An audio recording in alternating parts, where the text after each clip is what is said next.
Welcome to Building Great Sales Teams, a show dedicated to making sales teams tick, tick, boom. I didn't have a playbook starting out. I had to learn everything the hard way. The good news is, you don't have to. Great sales teams are not recruited, they are built, block by block. Let's get to work.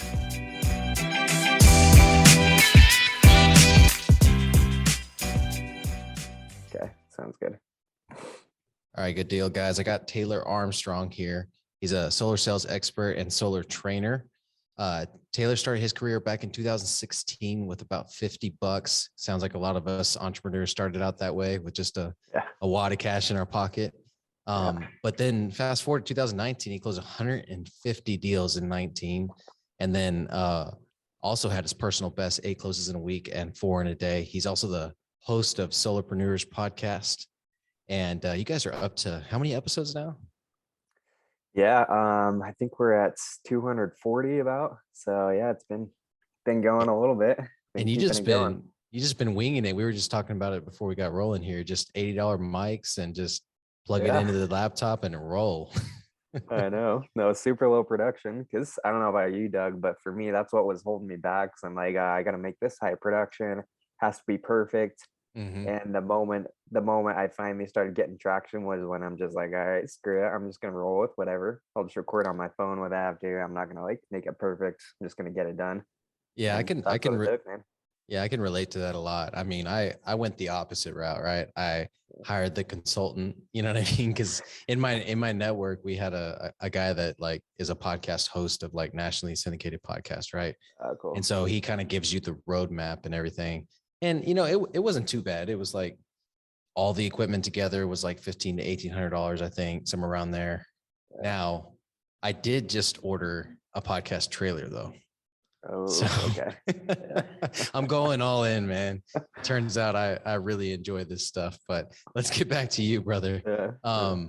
Let's talk about the moment, you know what I mean? Because a lot of people that listen to this show want to know how to recruit, I guess, top level people. Yeah. And, you know, obviously when you got into solar, you weren't, I mean, it says you struggled to close accounts and back in 2016. Yeah. But in terms of core values, I'm guessing you were a top level person going into the business.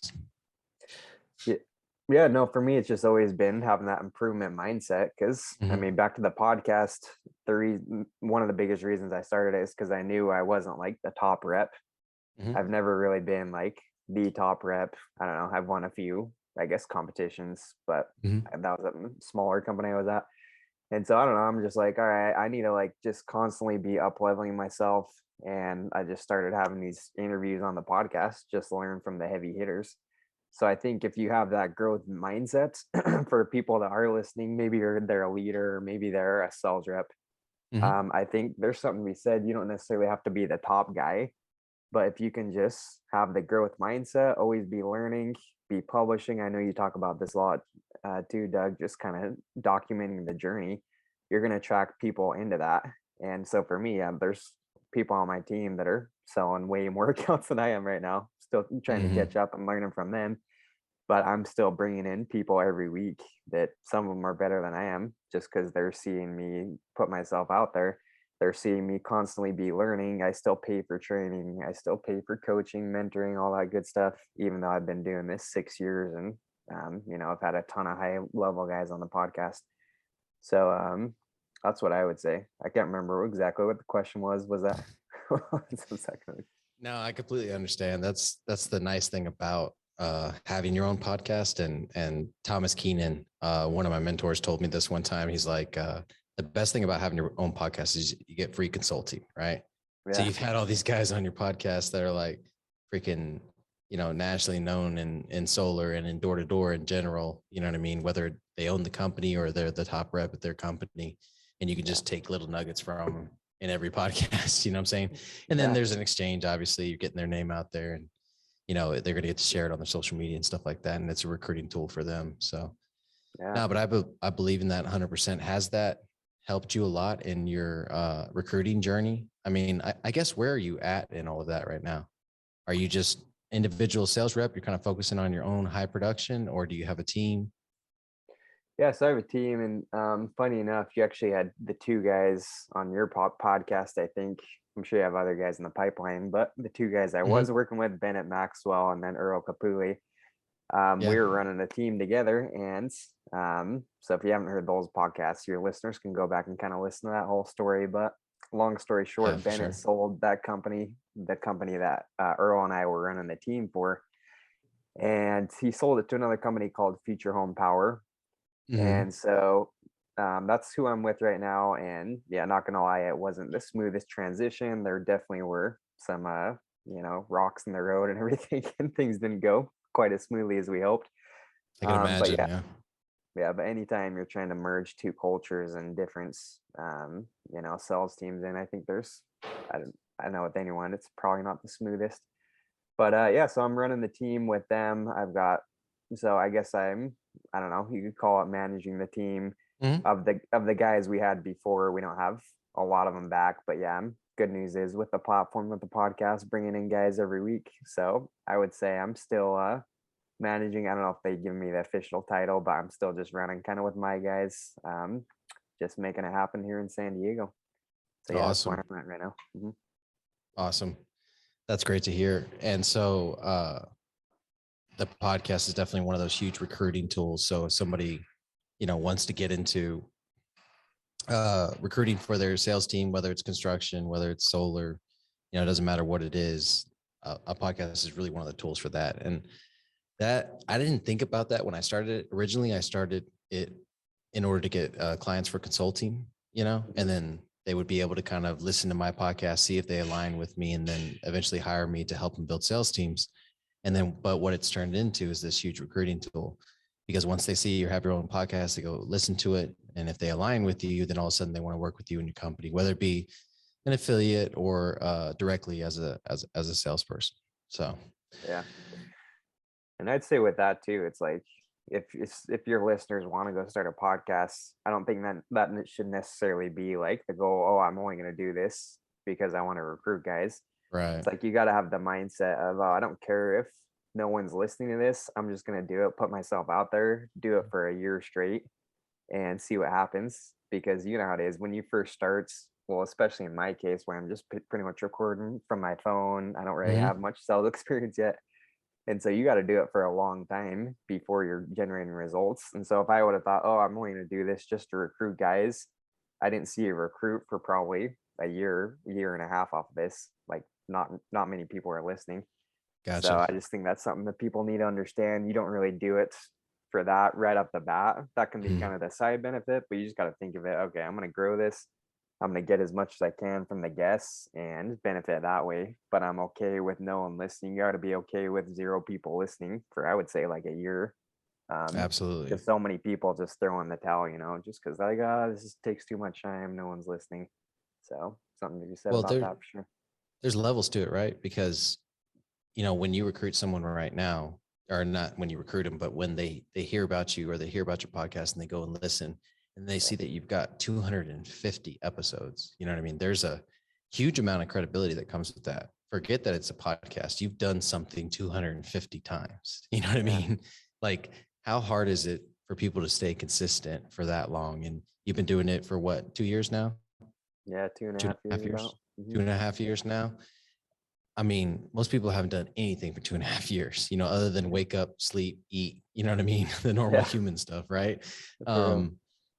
And so that's a huge deal, Yeah. I feel like. And then there's also like, one of my other mentors, Ryan Stuman, he's the owner of Break Free Academy in Apex, Yeah. which is a highly successful mastermind.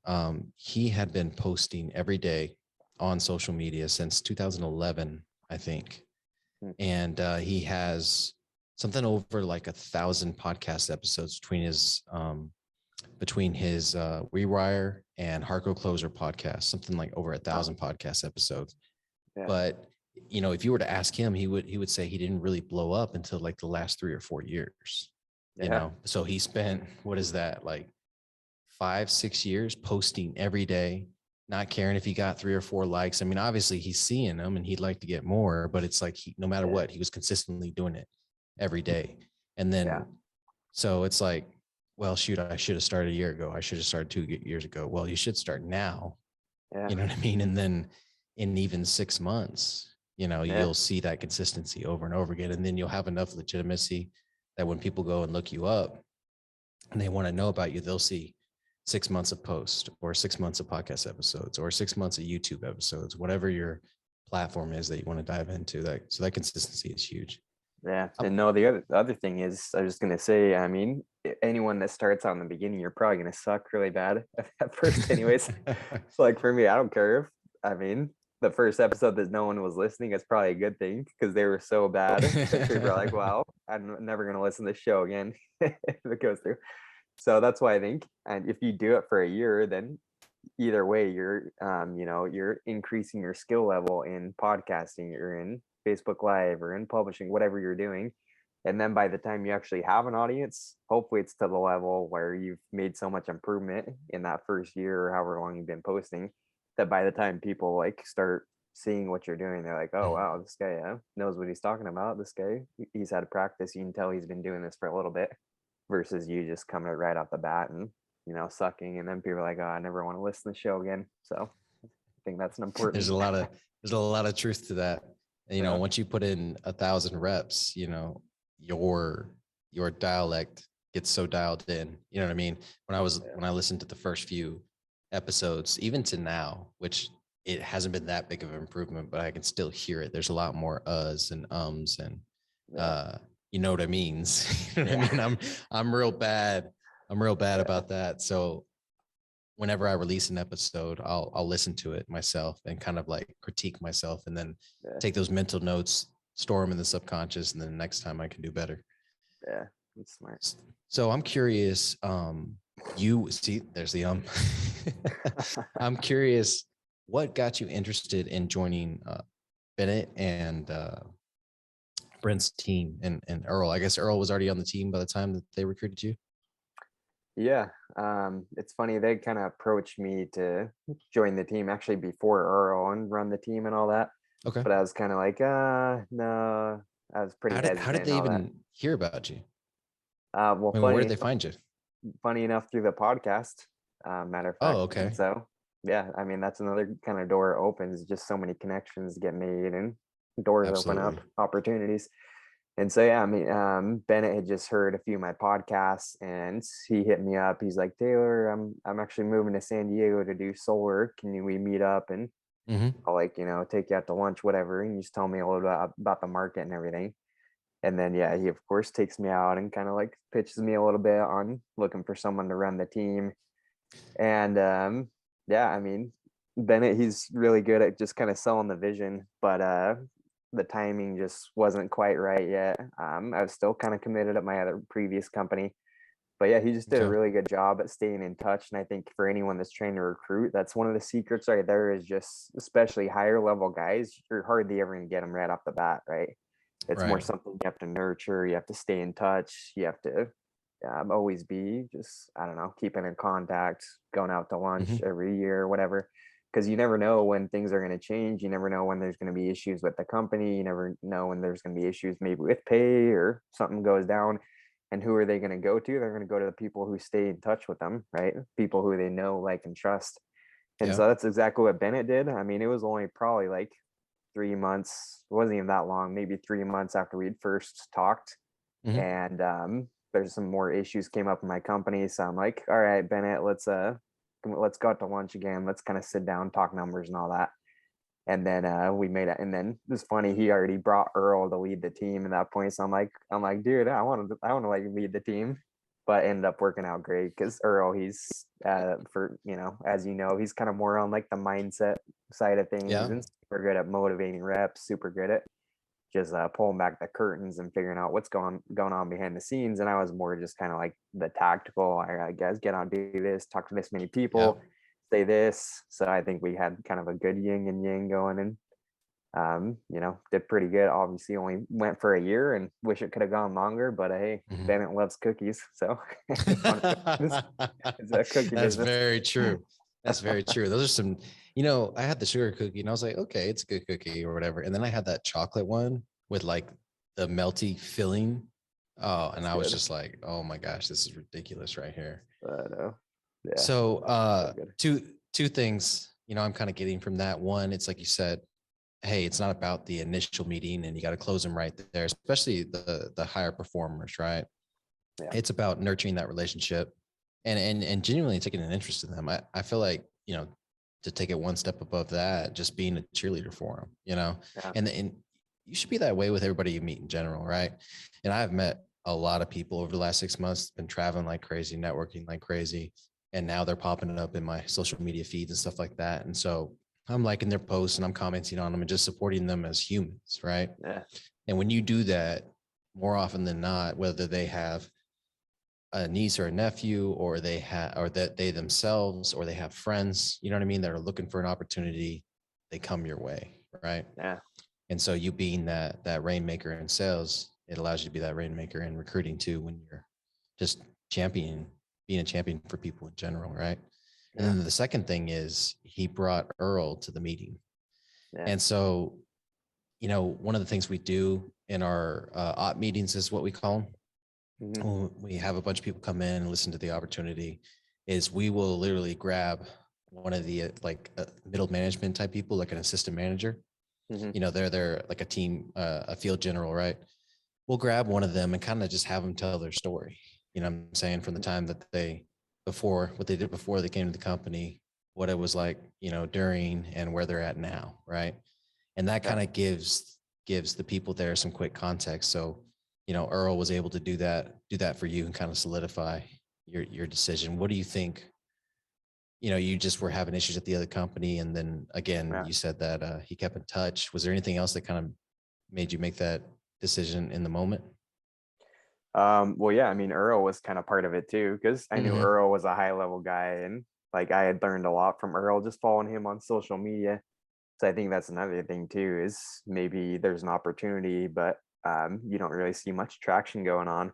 But all Mm-hmm. it took was kind of one domino falling, and I'm like, oh wow, Earl just joined this, and that kind of gave me the social proof in my head.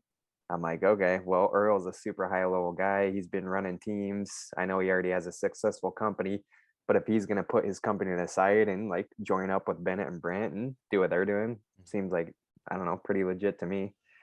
And so yeah, just being able to learn from him and opportunity to start and grow a team, just kind of from scratch with them and them selling the vision, and obviously for kind of what they did, but just the mixture that they did Mm-hmm. with the marketing and then the door knocking. I just like how they had that kind of combination between door knocking and marketing and follow up, all that good stuff. Because I was always pretty interested in just kind of the marketing side too, and online leads, along with door knocking. So just opportunity to learn from a guy like Brent that was really high level at marketing and being able to follow up with the leads. Yeah, Mm-hmm. things just kind of fell into place, and yeah, it was a great opportunity for me for sure. Awesome. So let's talk about that a little bit.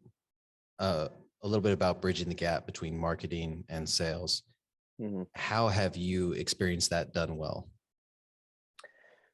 Yeah, well, like I said, I learned a lot from just working with Bennett and Brent, but Mm-hmm. and yeah, maybe you can have him on the podcast in the future. But Brent, he has a whole program just around like following up with leads, and he was really helping us implement that. But just because I think you probably seen this, Doug, but so many guys in door to door, they're just like, all right, if I knock this, if they say no, I can't close them, I'm never, just toss it out to the Yeah. side. I don't care. And for me, that's how it was for the first probably 3 4 years of selling solar. I didn't even Mm-hmm. like keep track of my leads. If I didn't close them, I'm like, all right, on to the next one.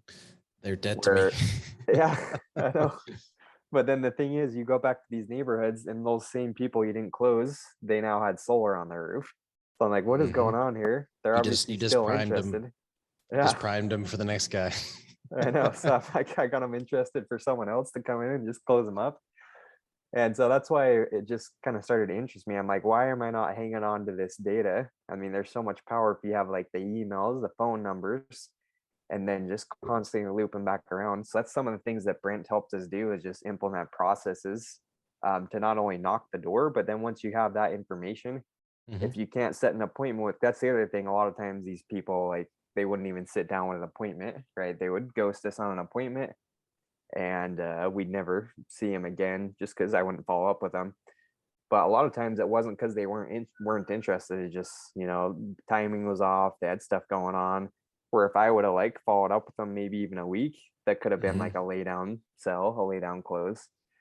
So yeah, that's kind of what got me interested, is just trying to bridge that gap and improving the follow-up systems. So I talk about it in my podcasts quite a bit, but I think the easiest way to get started with it is RepCard. I'm sure you've seen RepCard.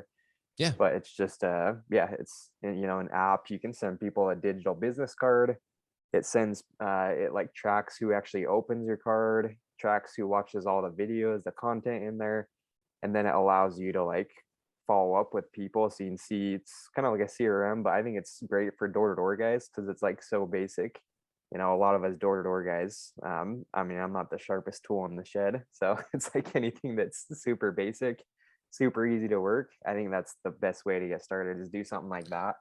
And then it can just follow up with your customers automatically, send them texts and schedule things, stuff like that.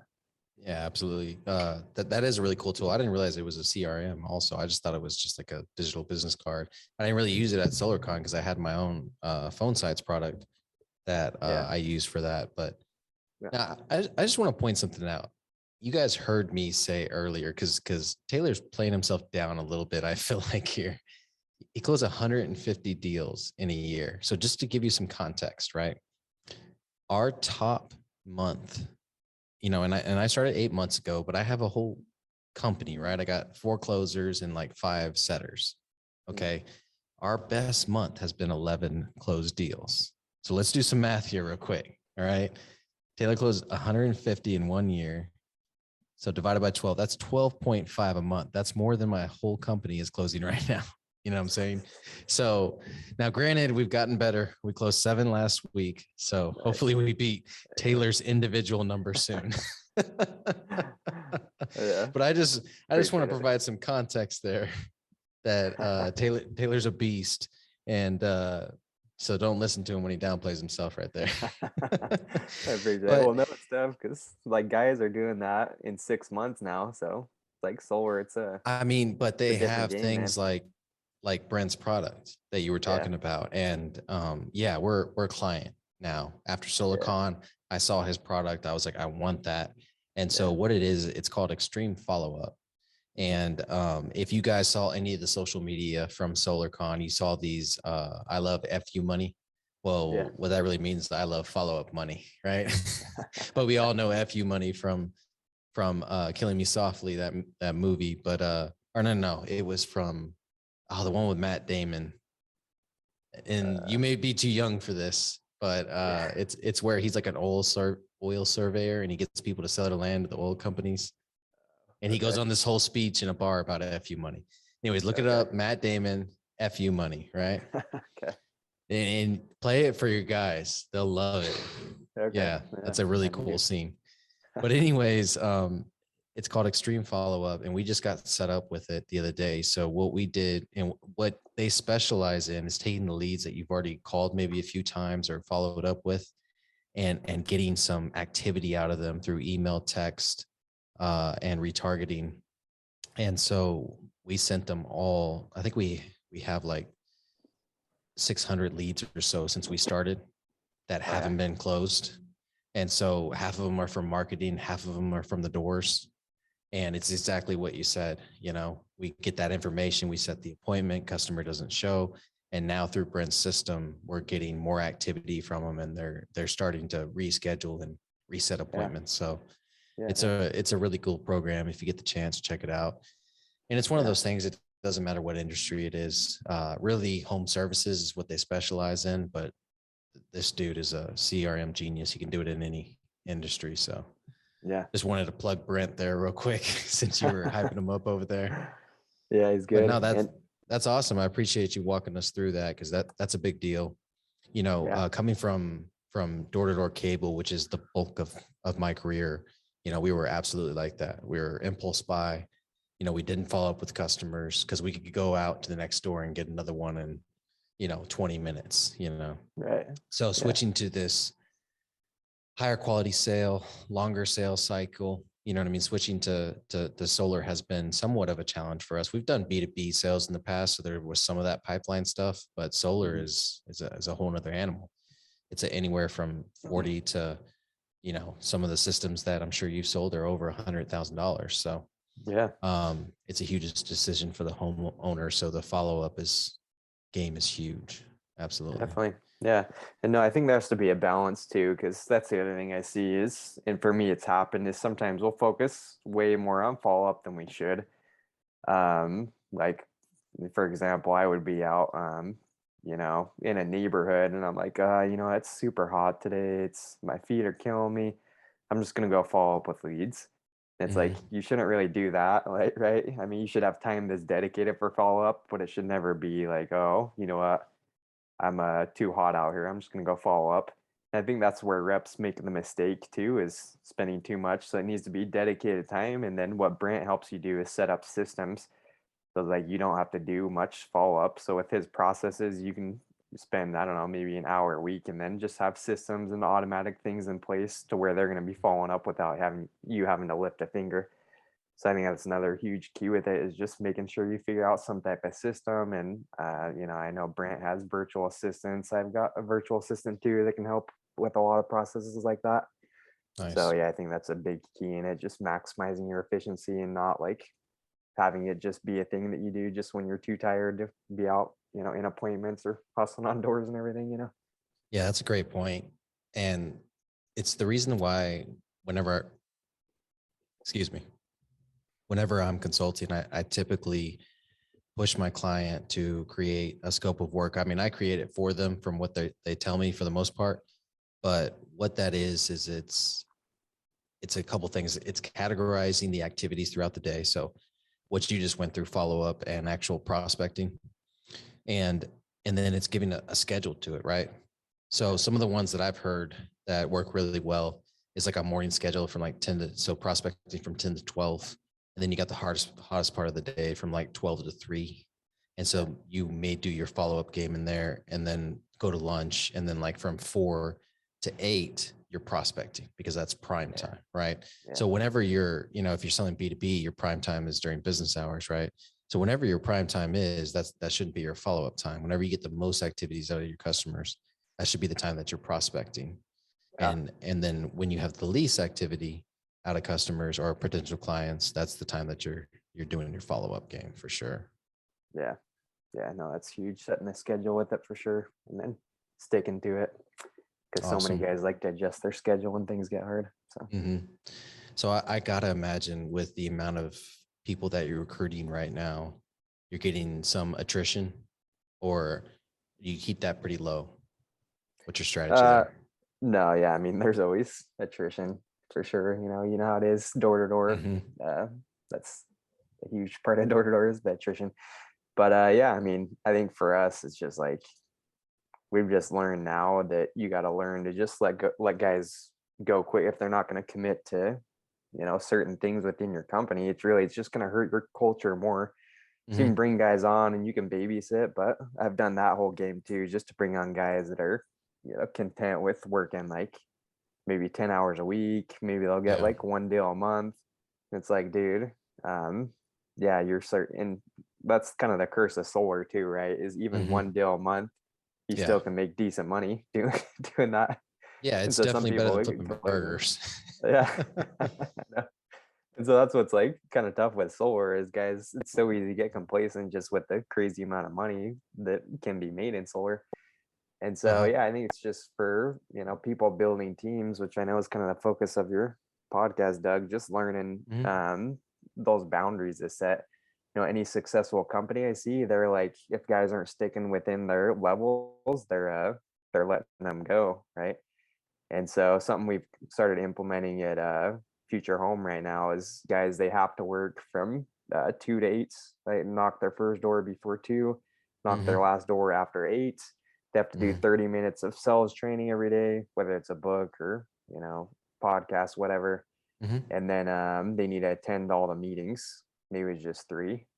But anyways, doing those 3 things, that's kind of what we set in place. And, you know, if guys don't do that, it's like, look, man, we can't, we can't keep doing that, because that's what leads to successful teams, is guys following those kind of those, what do you call it, those checkpoints, right? And so, yeah, I just say that just, yeah, there's going to be attrition, but I think you got to be quicker. Just put some type of like standards in place. And that way it's like not just guessing, oh, this guy, he's doing okay. But you know, okay, if he's not doing at least this, then we need to at least sit down and have a talk. If he's still not going to do it, then all right, it's not going to work. Because especially if you're building a large team, like it's impossible to focus on all these guys. And then it just hurts the culture, because people like, oh, Doug, he was out, he got one deal on the week, then he only went out like working 1 hour the rest of the days.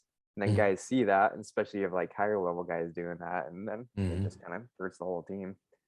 So yeah, I think that's super important. You're just setting some type of standards, especially for, I don't know, if people are doing setter closer, you got to have that, especially within your setters, because they're the ones that are going out on the doors every day.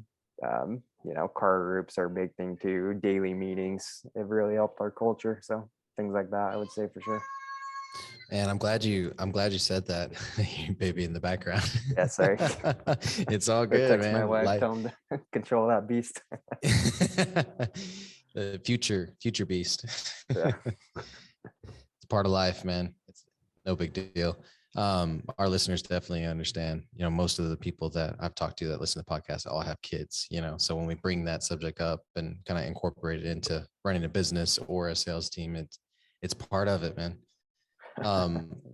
So going back to what you said, you were talking about the minimum standards is what I call them basically. And what I notice is your minimum standards are based on actions, not results, right? Which I had a podcast with Mike Claudio, and he's a badass sales trainer, and now he's a business coach. And he talked about how in any type of minimum standards, he always does it off of actions, right? Because actions are attainable no matter the result, right? No matter the talent level, whatever the case is, somebody can go out and hit 70 doors a day. You know what I mean? It doesn't take a whole lot of talent in order to do that, right? Or they can go out and work a certain schedule, like you said, 2 to 6. They can do 30 minutes of sales training every day, which I really like.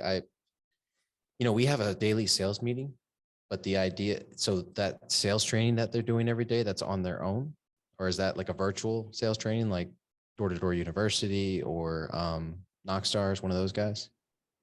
Yeah, it's just on their own. Some guys have that, but really it's just like whether it's a book, whether it's a podcast you listen to, we just have them do some type of sales training for 30 minutes and just again try to get in that growth mindset. That's And is that like a Scouts Honor type deal, or do you have them send it to you, whatever they did that day? Yeah, I guess right now it's kind of a Scouts Honor thing, but that makes a lot of sense. I mean, there comes a certain point where we can't treat reps like kids. You know what I'm saying? Yeah. When I first started out, of course, I was like 23, 24 years old.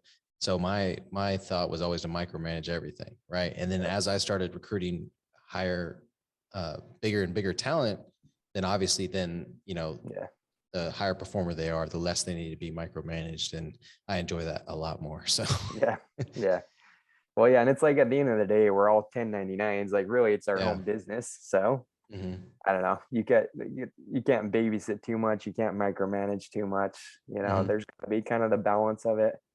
And yeah, they've got to hit their numbers and all that. But at the same time, if they're not producing, I mean, really just comes back to them. Everyone's going to produce. I guess there's maybe a rare exception where guys are working the hours and not producing. Right. But for the most part, if they are working the hours, if they are following the systems, then they're going to get the results, right? Just like if you have your fishing rod in the water long enough, you're going to catch the fish. So that's kind of what it's about with them, is just getting to recognize that and do that, and then just lead them, but don't micromanage them either. So one of the things I always say is I'd rather have 10 average salespeople than, have a team with like 2 all-stars that do all the production and, 8 people that are just trying to be like the all-stars, And it's because the average guys probably took a while to even get to average, right? And I think your story is a great example of that, because when you started out at 16, you said you just weren't good. You know what I mean? Yeah. And most guys in solar weren't, right? It's especially back then, because y'all had a lot of disadvantages. I mean, there's a lot of education out there on solar now, but back then there wasn't much, you know. And so you guys are some of the originals, but anyways, but those 10 that get to average, you know, I love average salespeople, because I can scale that so easily. I can't go out and find a Taylor Armstrong every day. You know what I'm saying? Like, but people that can, you know, have the work ethic and they have good core values, I can teach them how to sell. You know what I mean? I can lay out a training program for them and have a trainer train them. You know what I'm saying? And so that's a lot. There's a lot more control around that at a high level. I like what you said about the 1099 guys too. You know what I mean? They're running their own businesses, you know, and what I always tell my 1099 guys is, look, these are the actions that you need to take in order to be successful. And if you don't take them, I can tell you right now, you won't be successful. And if you're not successful, then you're not gonna be on the team very long. You know what I'm saying?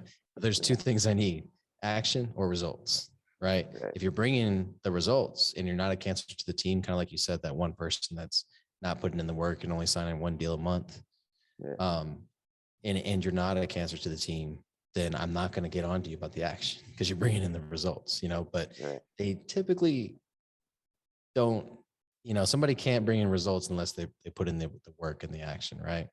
And so I know that if all of a sudden they're getting all these sales and I'm not seeing them out in the field, or seeing their production, or seeing them fill out, you know, we call them baseball cards, where they mark off how many doors they knocked and conversations, and, you know, go through the whole pipeline. If they're not turning those in, typically in the past, those guys are typically doing some type of fraud. You know what I'm saying? And we see all these results come in, all of a sudden they're getting all these sales. Like, wait a second, we need to run an audit on this guy right away. So look out for that, guys. That does happen sometimes.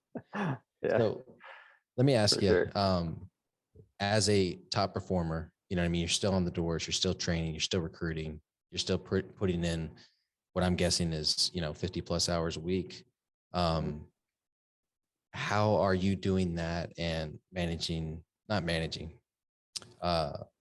there for your family at the same time? Kind of walk us through that balance or lack of balance. You know what I mean? I always say it comes in seasons, you know?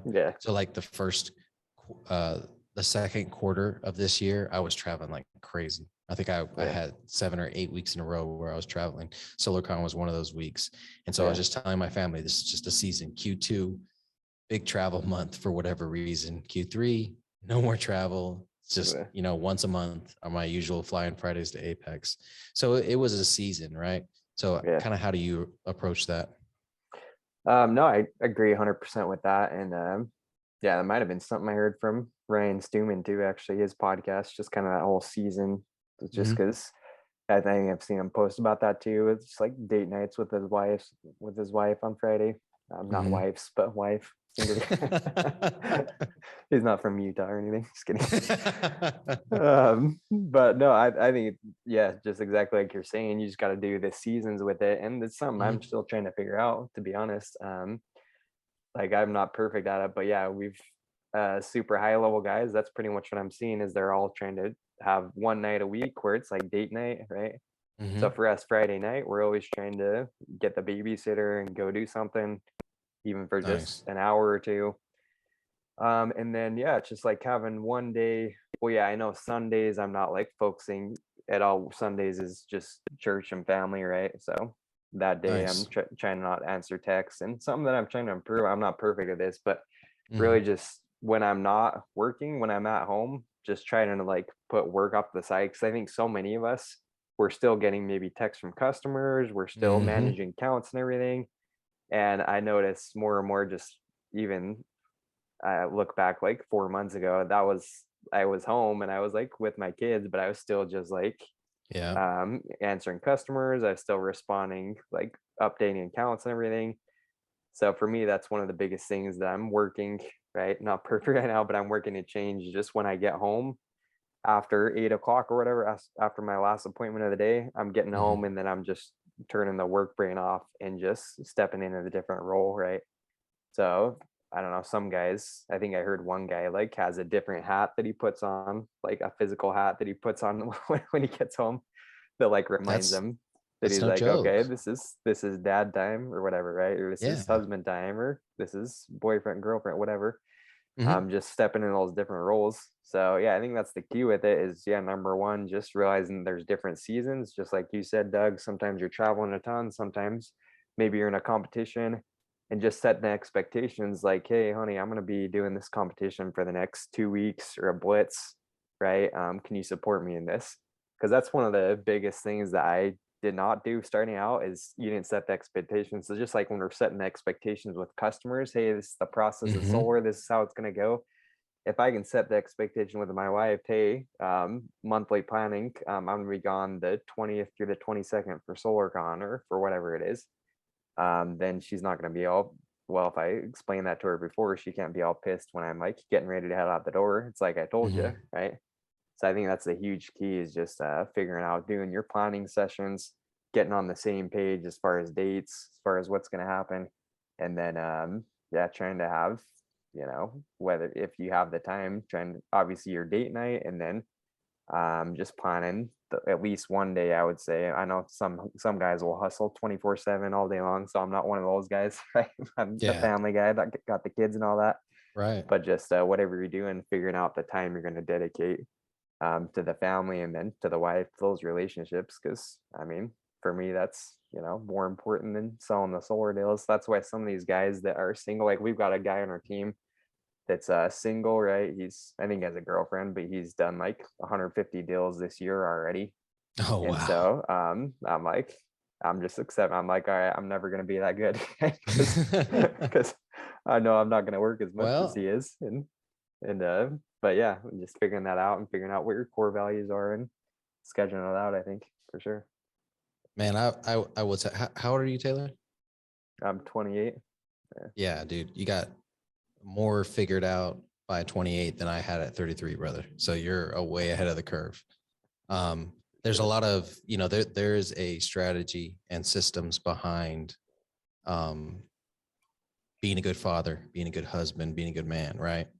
And you just nailed like three or four of them, right? So like you talked about setting the expectation and then the planning sessions, right? So sitting your family down at the dinner table and my kids are older, so they understand a little more. I think yours are younger. It sounded like, how old are Yeah, yours?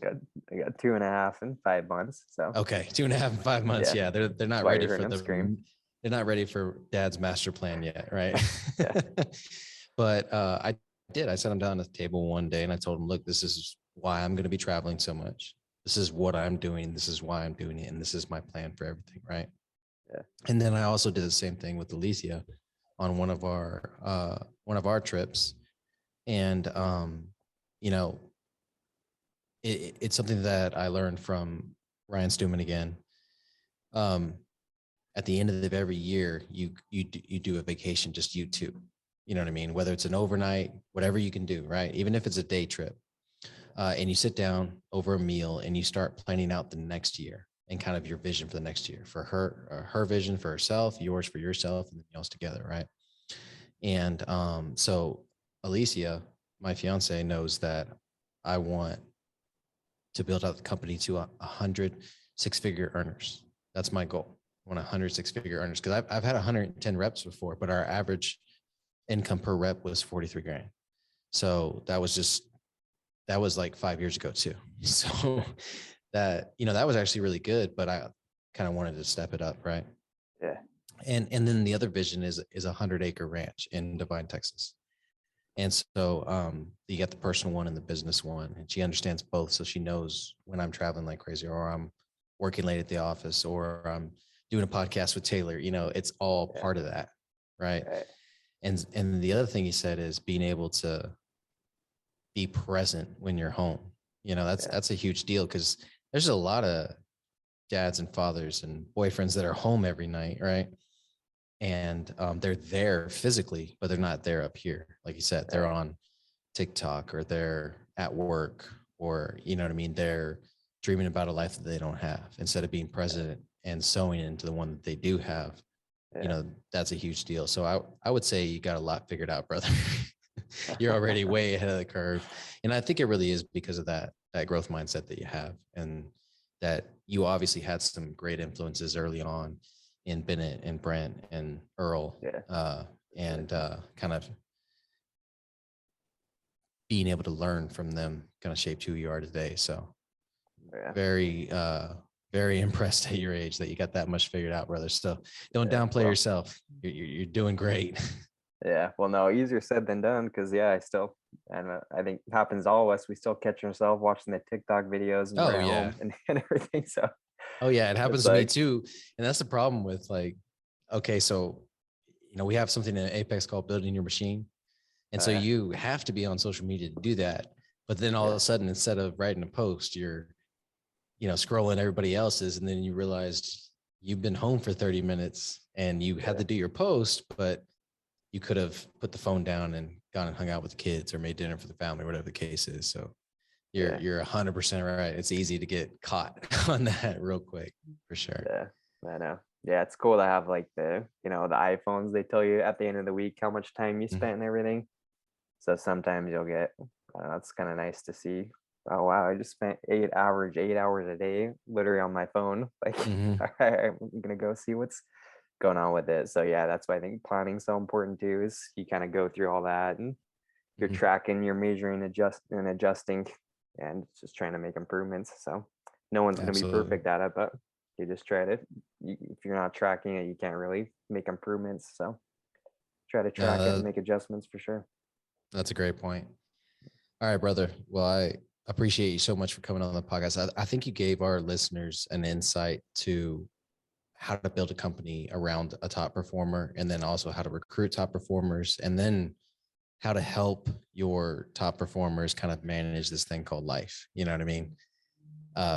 We have really started instituting that in our culture in the last 6 months, talking about things like the G Code app. That's another one of Ryan Stewman's deals, and Andy Frisella's 75 Hard, just helping our guys kind of dial things in and understand.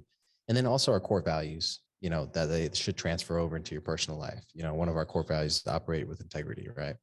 Yeah. And so we've really been trying to instill that in our people, and we feel like we're getting the cream is rising to the top, and the people that align with that are sticking around and willing to go through the hard times, stuff like that. So it's been really good. But again, thank you so much for coming on the podcast. I think we're going to wrap things up here. Did you have anything else you wanted to cover? No, I think that's pretty much it. Just appreciate it coming on the show, and you got a great podcast, Doug. So excited to see where it takes you, and it's been fun going on. So I think just staying consistent and making improvements, it's kind of been a theme that's just worked for me. So I would say that's kind of a takeaway for all the listeners. Try to just do that and you'll go pretty far, I think. So appreciate it. Awesome. Thank you, Taylor. Let's get building. Let's do it. Thanks, Doug. Thanks so much for tuning into this episode of Building Great Sales Teams. We sure do appreciate it. If you haven't done so already, make sure you're subscribed to the show wherever you consume podcasts. This way you'll get notifications as new episodes become available. Remember, great sales teams are not recruited. They are built block by block. Until next time.